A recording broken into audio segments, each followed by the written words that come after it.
সকলোকে স্বাগতম জনাইছোঁ আমাৰ ইউটিউব চেনেল যাৰ নাম হ'ল পলেন গীতাশ্ৰী। আজি মই কাৰ ঘৰ চোতালৰ পৰা আপোনালোকক ৱেলকাম জনাইছোঁ জানেনে? নিশ্চয় নক'লেনো কেনেকৈ গম পাব ন। অভিনেত্ৰী সুকন্যা ৰাজগুৰুৰ এয়া ঘৰৰ চোতালৰ পৰা মই আপোনালোকক ৱেলকাম জনাইছোঁ। আজি সুকন্যা বা আৰু দেৱাশিষ দাৰ দুয়োৰে এটা গুড নিউজ আছে, আৰু গুড নিউজটো কি হয় সেইটো জানিবলৈ আমি ভিতৰলৈ গৈ লওঁ, তাৰপিছত সকলোখিনি দেখুৱাই আছোঁ।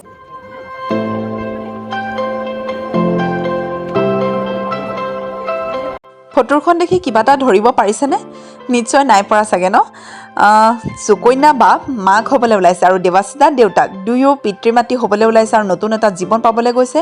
গতিকে আপোনালোকৰ আশীৰ্বাদ কামনা কৰিলোঁ, আপোনালোকে আশীৰ্বাদ কৰিব তেওঁলোকক, অনাগত দিনবোৰ যাতে ভাল হয়। আৰু আজি সুকন্যা বাৰ পঞ্চমৃত দিন। পঞ্চমৃত এয়া খুৱাইছে মাকে, এয়া ঘৰৰ সকলো পৰিয়ালৰ লগত সুকন্যা বা আৰু সুকন্যা বাৰ ঘৰত পঞ্চমৃত খাবলৈ গৈ আমিনো কি কৰিলোঁ সেইখিনি সকলোখিনি দেখুৱাই আছোঁ। ভিডিঅ'টো সম্পূৰ্ণকৈ চাব। Thank U.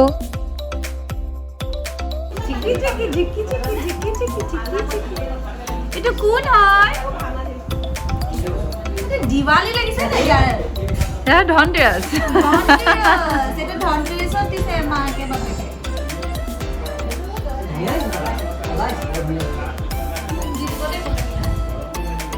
हेलो হেল্ল', ভালে এয়া আমাৰ দেৱাশিষৰ মাক দেই।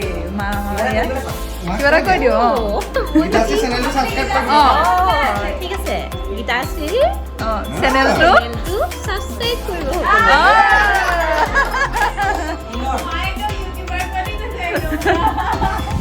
ৰাস আমি কৰি থাকোঁ, কিন্তু ৰাস কেতিয়াৰ পৰা আৰম্ভ হ'ল, আমাৰ যে প্ৰথম কেনেকৈ সৃষ্টি হৈছিল, কি হৈছিল, আমাৰ মাজুলীত ক'ত কেনেকৈ হৈছিল, সেই কথাটো কিন্তু বহুতে নাজানো।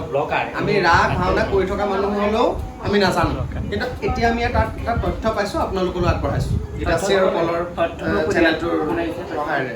আৰু তথ্যটো দিছে মোৰ শহুৰ দেউতা নলিনী কুমাৰ ৰাজগুৰুৱে। 1840 চনৰ শ্ৰী শ্ৰী দক্ষিণপাট সত্ৰৰ সেই সময়ত অধিকাৰ প্ৰভু বসুদেৱ গোস্বামীদেৱে শ্ৰীমন্ত শংকৰদেৱৰ কেলিগোপাল অংকীয়া নাটকৰ গইনা লৈ ৰাসৰ মূল নাটকৰ ৰাসলীলা পূজাবিধি আৰু বাস্তৱ অভিনয়ৰ বাবে সুদূৰ জলপাইগুৰিৰ পৰা কাঠৰ মিস্ত্ৰীৰ পৰা কটাই আনিছিল। এতিয়াও আছে ন।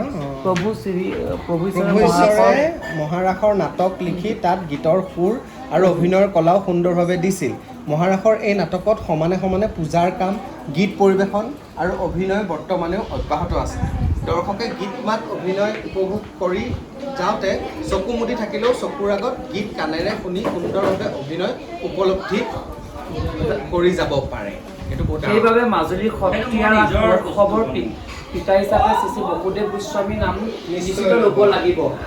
তেতিয়া অৱশ্যে মহিলাক সত্ৰৰ ভিতৰত সোমাই ৰাস দৰ্শন কৰিবলৈ দিয়া নাছিল। পিছলৈ পুৰুষ মানুহক অভিনয় কৰিবলৈ দিছিল। প্ৰথমতে মানে আমাৰ ইয়াত কাঠৰ মূৰ্তি যেনেকৈ এতিয়া নলবাৰীত হয়, সেই মূৰ্তি ৰাসটোৱে হৈছিল। এতিয়া পিছৰ পৰ্যায়ত পুৰুষে অভিনয় কৰিছিল, মহিলাক দিয়া নাছিল। এইটো এটা থুলমূল আভাস আৰু। ইয়াৰ 15 বছৰ পিছত 1856 চনত মধ্য মাজুলীৰ চামগুৰি সত্ৰৰ দক্ষিণপাট সত্ৰৰ ৰাসলীলাৰ নাটকখনৰ লগত ৰচিতা খুৱাই বা খাপ খুৱাই চামগুৰি সত্ৰই শ্ৰী শ্ৰী গোপাল আতাৰ নন্দোৎসৱ আৰু গুজৰাটৰ মুখাৰ্হিত নিৰ্মাণ কৰা মুখা শিল্পীক সংযোগ কৰে। ফলত পূৰ্বতকৈ উপভোগৰ বাবে আৰু বেছি ৰসাল হৈ পৰে। চামগুৰি সত্ৰই প্ৰস্তুত কৰা ৰাসৰ নাট ভোগপুৰকে ধৰি আৰু দুখন সত্ৰই তেতিয়াৰ পৰাই পাতিবলৈ লৈছিল। আচলতে এইখন এটা তথ্য দেউতাই লিখি থৈছে।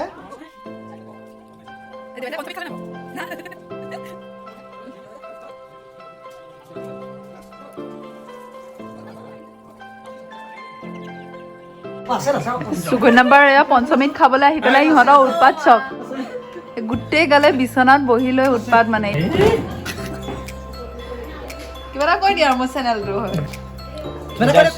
নতুনকৈ এটা চেনেল খুলিছে, যিটো চেনেলৰ নাম হ'ল পলেন গীতাশ্ৰী ব্লগ। প্লিজ ছাবস্ক্ৰাইব কৰিব, লাইক কৰিব, কমেণ্ট কৰিব, শ্বেয়াৰ কৰিব,